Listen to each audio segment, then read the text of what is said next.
자, 그리스입니다. 그리스 하면 뭐 그리스는 뭐 산지 지형이다 뭐 이런 거 있어야 되겠죠? 뭐 그 다음에 여러분 그거 말씀드린 뭐 크레타 문명, 미케네 문명 그냥 그렇구나 해 두시고요.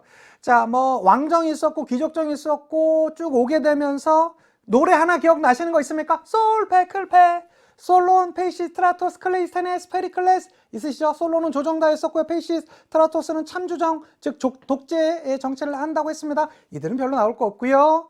그 다음엔 클레이스테네스 뭐 조금 부족해, 오도가 부족해, 기억나시죠?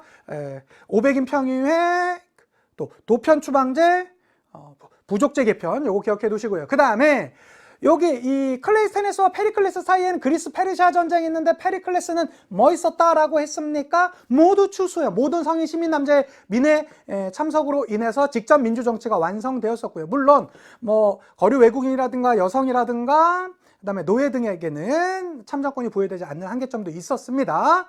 뭐 그랬었고 수당제, 추첨제 같은 모두 추수해 요거 있었다. 그 다음에 페리클레스를 가운데 두고 양옆에 그리스 페르시아 전쟁, 펠로폰네소스 전쟁이 있었습니다. 자, 그리스 페르시아 전쟁은 국제전이었었고 그리스와 페르시아 제국 간의 대결이었습니다. 2차 때 마라톤 전투 있었고요. 3차 때 테르모필레 전투와 살라미스 해전으로 대표되는 그 전쟁들이 있었다라는 거. 이 전쟁 이후 결과로는 아테네가 해상제국으로 성장하는 그런 모습들이 있었고요. 자, 이 아테네 해상제국으로 성장할 때 그 기반이 되었었던 게 바로 델로스 동맹이라고 했었죠. 델로스 동맹에 맞서서 스파르타 중심의 펠로폰네소스 동맹이 그리스 안에서의 내전으로 붙었었던 거, 이걸 펠로폰네소스 전쟁이라고 하고요. 그 전쟁의 결과 누가 이깁니까? 펠로폰네소스가 이기잖아요. 그래서 스파르타가 상당한 전성기를 있었으나 스파르타는 너무나 궁극주의를 너무 가혹하게 하다 보니까 특히 시민들의 자연 소멸로 인해서 이제 멸망하게 되는 그런 모습들이 있었습니다. 그리스는 뭐 소피스트들도 있었고 소크라테스, 플라톤, 아리스토텔레스 등등의 인물도 있었고요. 호메로스의 일리아드, 오디세이아 등등도 있었습니다. 그 다음에 역사라는 책 기억하십니까?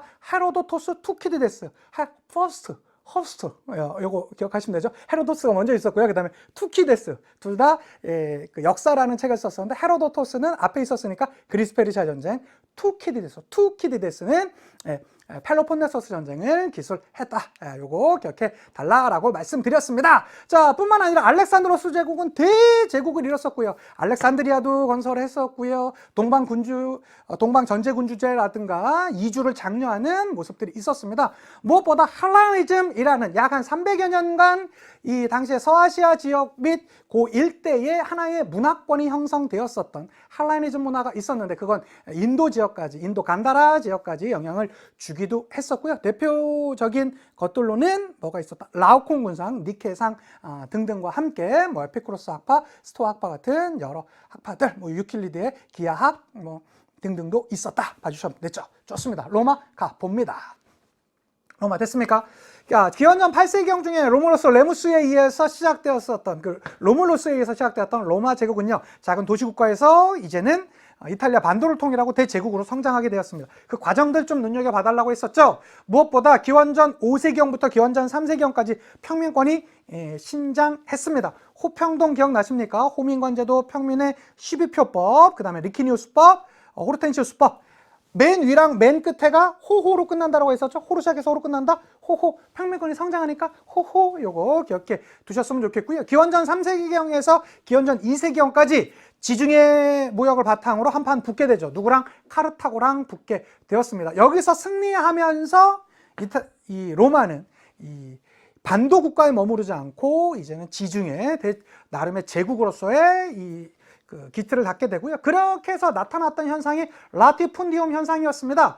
그래서 이 라티푼디움 현상을 막고자 그것을 반대하면서 뭐 농지법, 곡물법 등을 내세웠던 형제가 있었죠. 누구요? 그라쿠스 형제가 되겠고요. 그 그라쿠스 형제가 결과적으로는 벌쪽파들의 반발에 의해서 비참한 최후를 맞게 되었었고, 그쯤에 기원전 1세기경쯤에 기원전 73년에서 71년까지 스파르타쿠스의 난이 있었습니다. 그 스파르타쿠스의 난을 처리했었던 게 바로 1차 삼두 정치를 이끌었었던 두 인물 크라수스랑 폼페이우스가 되겠고요.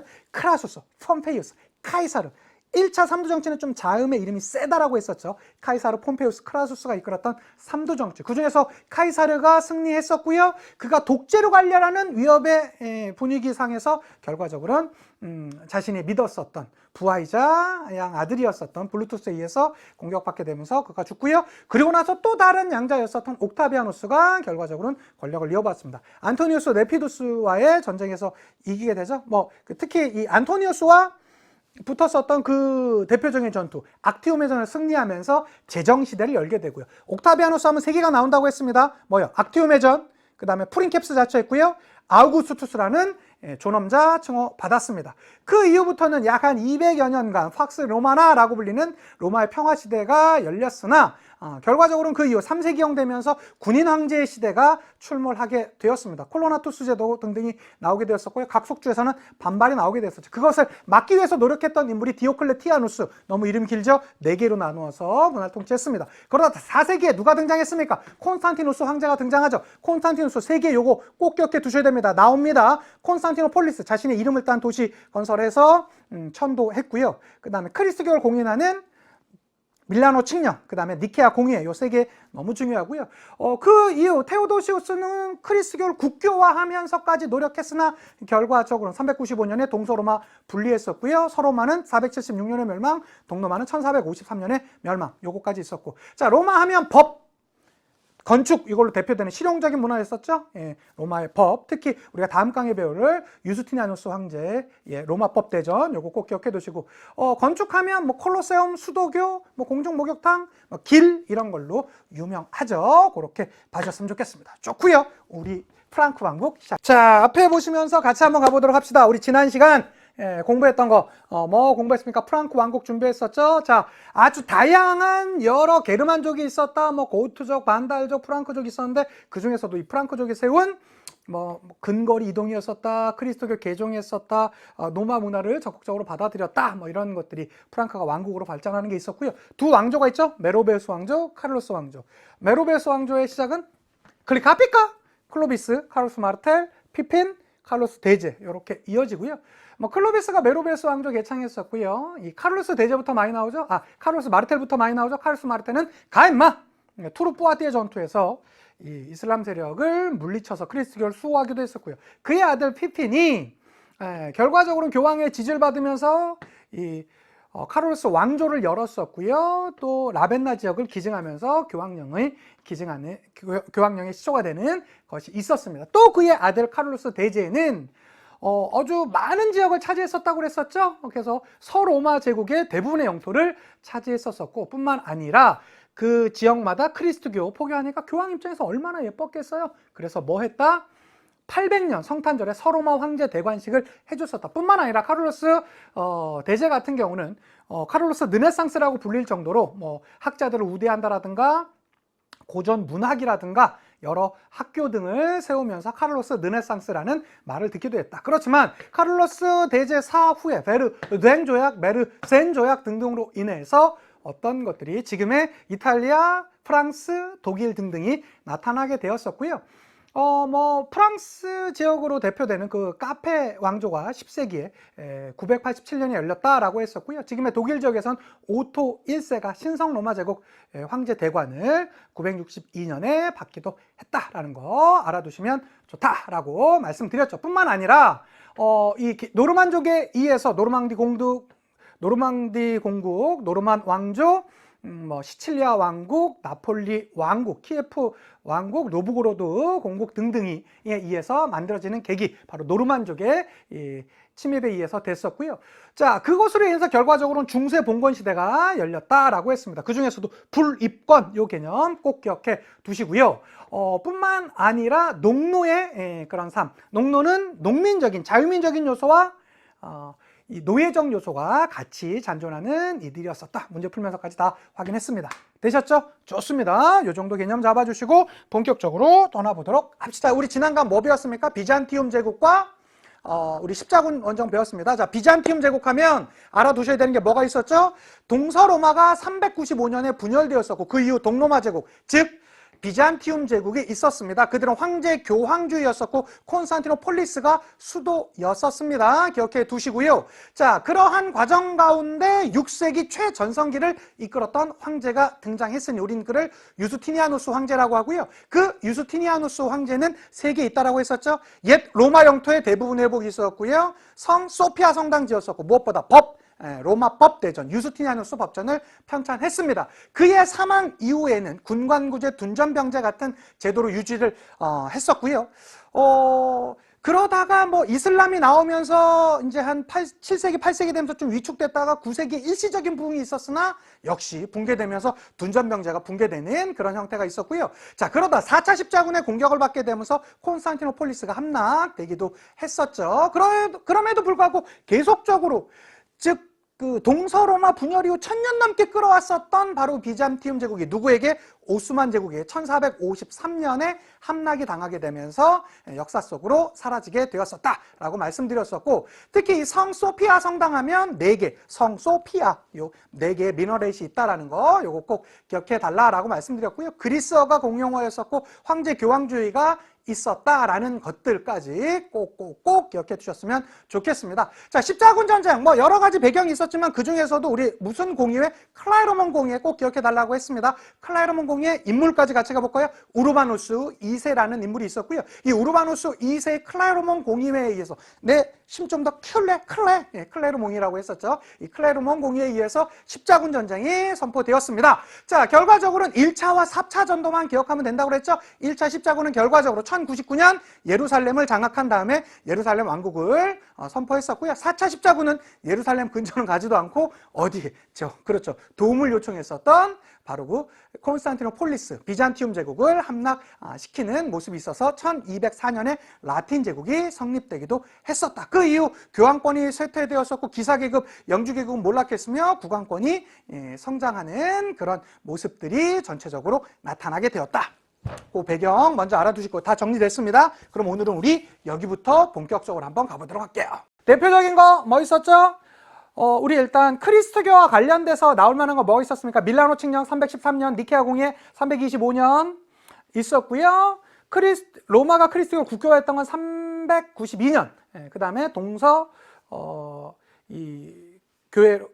로마로 분리되었던 건 395년이었습니다. 그러다가 5개의 주요 교구 중에 3개의 교구가 이슬람 세력에 넘어갔지만 그럼에도 불구하고 동로마 교회를 대표했었던 이 콘스탄티노폴리스와 그 다음에 서로마 교회를 대표했었던 로마는 여전히 남아서 각각의 교회 세력을 지켜나가고 있었습니다. 그러다가 726년 성산 파괴령, 비잔티움의 황제 바로 레오 3세가 성산 파괴령을 내리면서 동서교회가 대립됐었고, 이러한 동서교회 대립은 11세기 중엽인 1054년 동서교회가 완전히 분리해버리면서 그 이후부터 우리는 로마 가톨릭만 수업을 진행한다라고 말씀드렸습니다.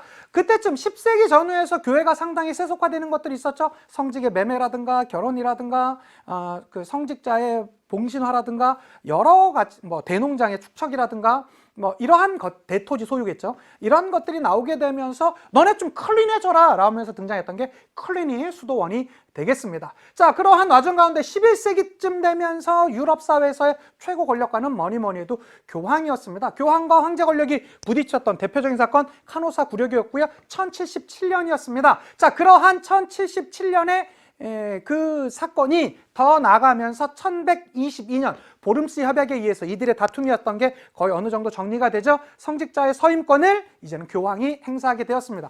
그러다가 13세기 가면서는 아주 교황권의 절정기를 보여주죠. 교황은 해, 국왕은 달이라는 그러한 말이 나올 정도의 모습까지 갔다가 14세기가 되면서 이제는 교황권이 쇠락하는 모습을 보여줍니다. 대표적인 사건 아비뇽 요소 1309년에서 1377년까지 있었고요. 그 이후 아비뇽 요소 이후에 교회의 대분열 시기가 있었습니다. 당시 위클리프나 후스 같은 인물들은 각각 비판하기도 하는 모습이 있어서 그것을 정리하기 위해서, 교회의 대분열을 정리하기 위해서 나왔던 종교회의가 콘스탄츠 공의회가 되겠고요. 1414년, 1414년이 되겠습니다. 1414년에서 1418년까지 되었던 게 바로 콘스탄츠 공의회 되셨죠.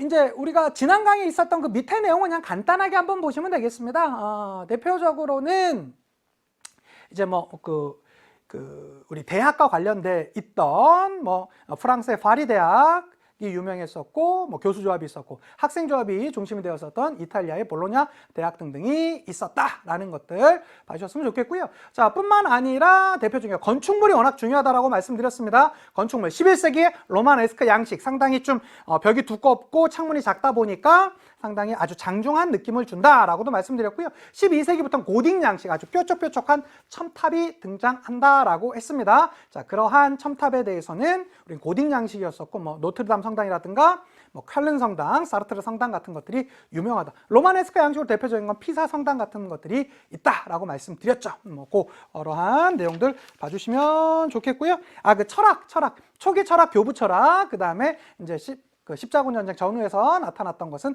스콜라 철학, 토마스 아퀴나스 신학대전, 이런 것들 봐주셨으면 좋겠습니다. 장원의 해체와 도시 발달, 이거 했습니다. 자, 생산량이 늘어났고요. 잉여 생산물 나왔습니다. 그러다 보니까 시장이 형성되었었고, 이 도시가 만들어졌었는데, 이 십자군 전쟁 이후 무역권이 확대되었습니다. 크게 유럽에서는 이 북유럽 무역권이 있었죠. 함부르크, 리베크로 대표되는 한자 동맹이 있었습니다. 자, 이탈리아 북부 지역에서는 지중해 무역권이 있었는데, 뭐 피렌체라든가 밀라노라든가 그다음에 베네치아라든가 뭐 등등의 그런 나라들이 인해서 롬바르드 동맹이라는 것이 있습니다. 이들을 연결시켜 주었던 내륙 무역권이 있었으니 그걸 쌍파뉴 정기시 내지는 쌍파뉴 시장, 쌍파뉴 무역이라고 합니다. 되셨죠? 자, 그것과 함께 나타났었던 길드는 자유로운 무역행위가 아니라 폐쇄자 공동체였었고, 구성원 안에 그들의 공동이익을 중요하게 했던 게 길드였었다. 보통 상인 길드라든가 수공업자 길드 등등이 유명하고요. 자, 그와 함께 이제 장원의 해체 파트 한번 보셔야 되겠죠? 무엇보다 화폐지대가 등장하게 되면서, 그리고 흑사병의 이 유행으로 인해서 많은 인구가 줄어들게 되면서 기본적으로 농노 개인의 처우는 좋아지게 되었었는데, 그런데도 몇몇 영주들은 시대적 흐름과 달리 오히려 속박을 강화하자 두 난 꼭 기억해 달라고 했었죠. 자크리의 난과 와트 타일러의 난이 있었습니다. 프랑스의 자크리, 영국의 와트 타일러의 난이 있었고요. 자, 자크리의 난은 1358년, 와트 타일러의 난은 1381년 이렇게 각각의 난이 있었고, 이 두 난이 다 100년 전쟁 중간에 있었다라는 거 봐주셨으면 좋겠습니다. 자, 영국 한번 보도록 할까요? 영국은 13세기 1215년에 마그나 카르타 대헌장이 있었고요. 그러다가 시몽드 몽포르 의회, 모범 의회 거치면서 양원제 체제에 나타났습니다. 그리고 이제 100년 전쟁 있었고요. 프랑스도 마찬가지였었죠. 뭐 프랑스는 그 앞에 거는 크게 별거 없다가 14세기 초에 뭐 있었습니까?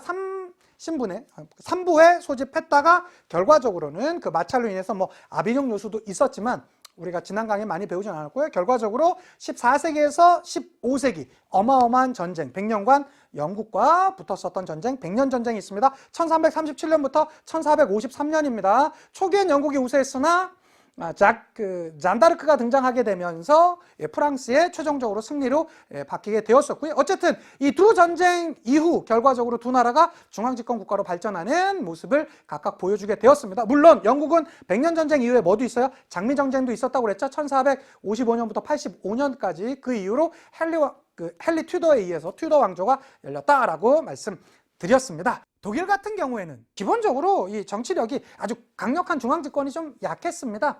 그래서 뭐 대공의 시대, 왕이 없던 대공의 시대도 있었고, 그 다음에 1356년엔 황금 문서가 나오게 되었으니 선제후들이 7명의 유력 제후들이 황제를 선출하는 그러한 형태를 보여주었었고요. 에스파냐 같은 경우에는 뭐 그 이전부터 여러 차례 재정복 운동, 뭐 레콩키스타가 있었으나 최종적으로 한 15세기 정도에 마무리가 됐는데, 그게 뭐 이 카스티아와 아라곤의 통합, 그들이 결과적으로는 마지막 이슬람 지역이었었던 그라나다 지역을 점령하면서 에스파냐 왕국을 완성하는 모습, 그리고 나선 그들이 신학로를 개척하는 모습이 있었죠. 중앙 르네상스 간단히 한번 합시다.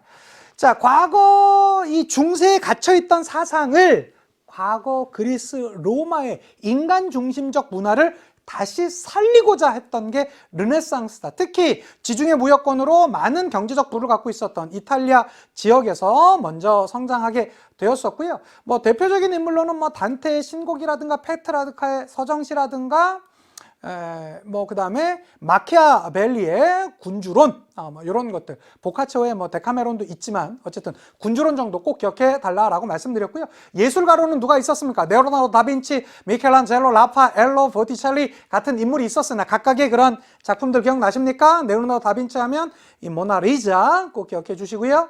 그 외에 최후의 만찬이 있습니다. 자, 미켈란젤로는 단독으로 만약에 여기서 단독으로 문제가 나온다라면 나올 가능성은 크지 않은데 약간 여러분들한테 조금 쉬운 형태의 문제가 나온다라면 전 미켈란젤로가 나올 것 같아요. 예술 파트에서 나온다라면 피에타라든가 다비드상, 다비드상이 다윗상입니다. 다비드상. 그 다음에 뭐 그 천지창조로 대표되는 그런 천장화 요거 봐주셨으면 좋겠고, 아테네 학당의 라파엘로도 있고요. 비너스의 탄생이라든가로 대표되는 뭐 보티첼리도 있습니다. 기억해 두시면 되겠고요. 자,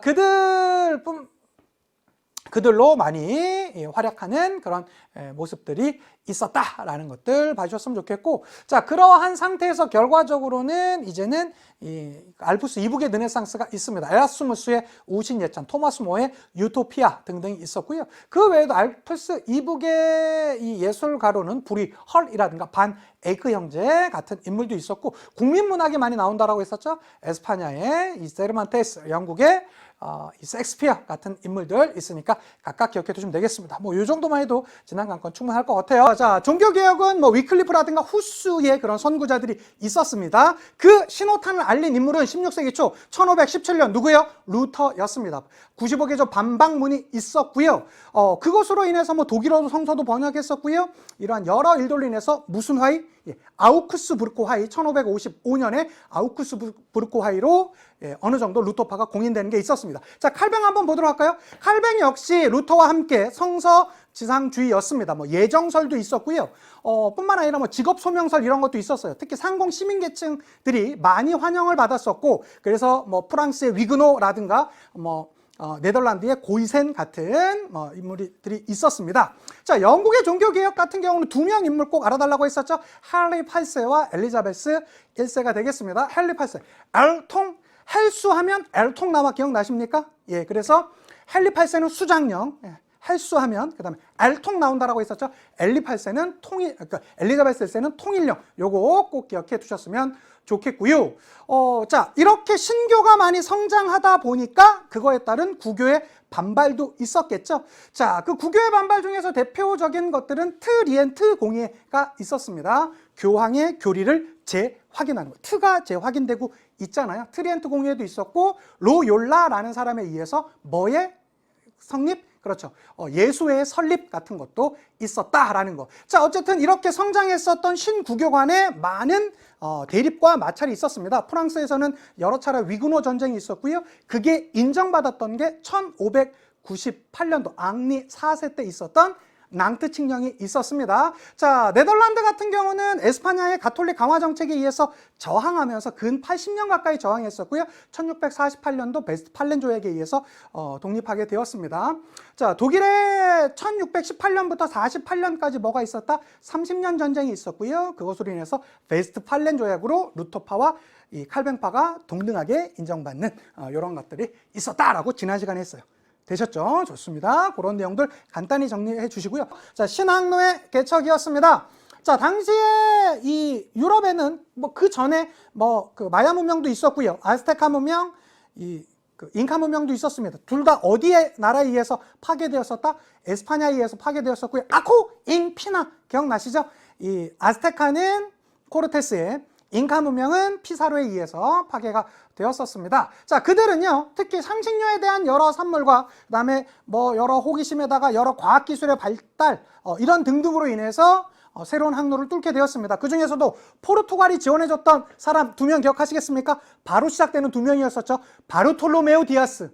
모르셔도 됩니다. 바로 시작하는 아주 이름 긴 사람이에요. 그가 뭐 희망을 발견했다. 희망봉. 자, 그리고 나서 다 가구만다. 10년 뒤인 1498년도에 인도 항로, 캘리컷 인도 항로를 뚫었죠. 그것으로 인해서 포르투갈은요, 뭐 캘리컷뿐만 아니라 고아, 그 다음에 물라카, 그 다음에 마카오 등등 일대의 영향력을 행사했었습니다. 아메리카에서는, 아메리카 대륙에서는 브라질이 있었고요. 자, 그에 반대로 에스파냐 같은 경우는 인물이 몇몇 인물 있죠. 대표적인 인물 콜럼버스, 뭐 서인도제도 발견했었고요.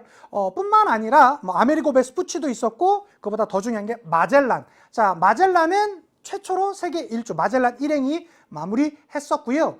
자, 그것으로 인해서 이 에스파냐 같은 경우는 거의 대부분의 뭐 멕시코, 베네수엘라, 뭐 볼리비아, 뭐 칠레, 페루, 뭐 대부분의 아르헨티나 등등 대부분의 라틴 아메리카 국가를 식민지 삼았던 게 바로 이 에스파냐였었다. 아시아에선 유일하게 필리핀 있었다라고 했습니다. 어쨌든 그 기준이 되었던 바로 그 조약이 토르데시아스 조약 1494년이었었고요. 자, 그것으로 인해서 결과적으로는 이 라틴 아메리카에 있는 여러 문명이 파괴되었습니다. 전염병으로 인구는 급감했었고요. 크리스트교는 포교되었었습니다.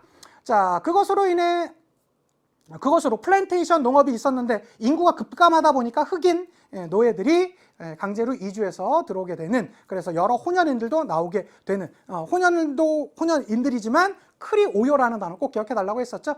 자, 뿐만 아니라 유럽에서는 어떤 변화가 있었습니까? 뭐 새로운 신작물이 들어오기도 했었고요. 가격 혁명이 일어나기도 했습니다. 화폐가 엄청나게 들어오게 되자 그런 변화들도 있었다라는 거 같이 기억해 두셨으면 좋겠습니다. 되셨죠? 이런 많은 내용들 우리 같이 정리해 봤습니다.